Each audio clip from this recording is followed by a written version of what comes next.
Gani, uma outra questão também, né? Vários pontos aí me chamaram a atenção, trazendo mais para o lado econômico mesmo, né? Depois até vou trazer uma outra questão, mas eu vi que o microfone acho que do Gani tá aqui, deixa o pessoal só arrumar aqui, que ele tá no quadro aqui, mas agora sim. Ele fez muitas críticas à Lava Jato, né?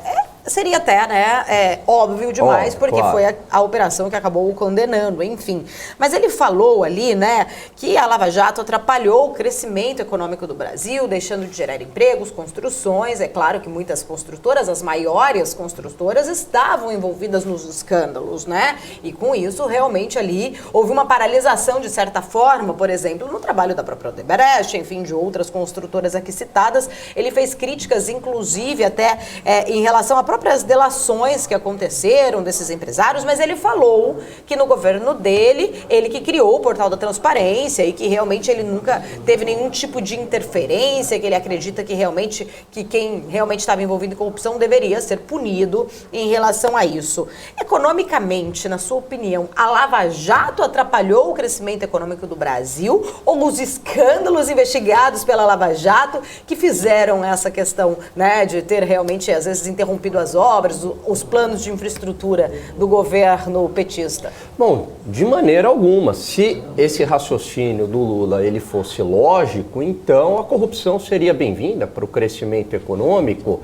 Pelo contrário, a corrupção ela cria todo um ambiente de incertezas econômicas, de desvios, de quebra de regras institucionais que acaba prejudicando o crescimento econômico. A Lava Jato foi o sintoma, não foi a causa. O que afetou, em parte, o crescimento econômico foram esses escândalos de corrupção que afasta também o investidor.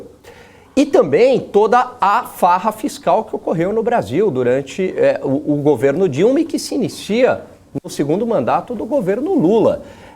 O aumento do gasto público. Quando se dá a queda do PIB de 3,6%, 2 anos consecutivos, 2015 e 2016, é uma queda de pandemia sem ter tido pandemia. Então por que ocorreu isso, essa queda do PIB? Qual o motivo de ter ocorrido essa queda do PIB? Só foi a Lava Jato? Não, mas até porque as empresas da Lava Jato, quanto que elas representam no PIB? Foi uma queda muito expressiva. Significa que estava todo mundo com medo. E todo mundo com medo significa que os empresários eles começam a reter caixa, param de investir e mandam gente embora.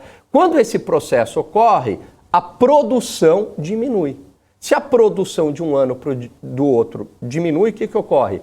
Queda da renda, queda do PIB. Então, é justamente o contrário. O que leva a uma queda do crescimento econômico foi os escândalos de corrupção e o aumento do gasto público e as interferências do governo Dilma na política de preços da Petrobras, no setor de energia elétrica e também no agronegócio com etanol. Então tudo isso leva a um ambiente onde empresários e investidores ficam com medo.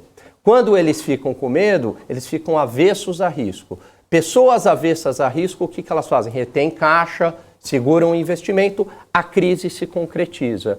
Então, é pelo canal das expectativas que ocorre esse medo e aí a própria crise econômica. A Lava Jato é sintoma de algo que vinha acontecendo antes. Se fosse assim, então não vamos combater a corrupção, vamos deixar a corrupção correr solta. Há estudos que mostram que a corrupção ela gera ineficiências diretas e indiretas. Diretas, o dinheiro que poderia estar sendo usado na saúde, na educação, na infraestrutura, não chega.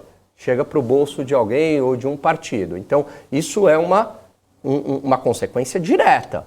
Agora, gera consequências indiretas. Quais são as consequências indiretas? Bom, premia a ineficiência, porque não premia aquele que é o mais produtivo, que vai ganhar a licitação. Não, premia aquele que tem uma boa relação com o governo e que vai fazer o rebate para o governo. Não é a empresa mais eficiente que sobreviveu, não. É a empresa do apadrinhamento político que vai sobreviver.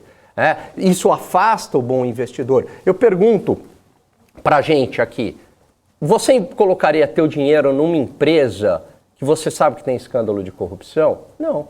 Não estou nem entrando na questão moral e ética. Eu não colocaria o dinheiro numa empresa dessa porque eu sei que ela não vai agir sob a lógica econômica do lucro.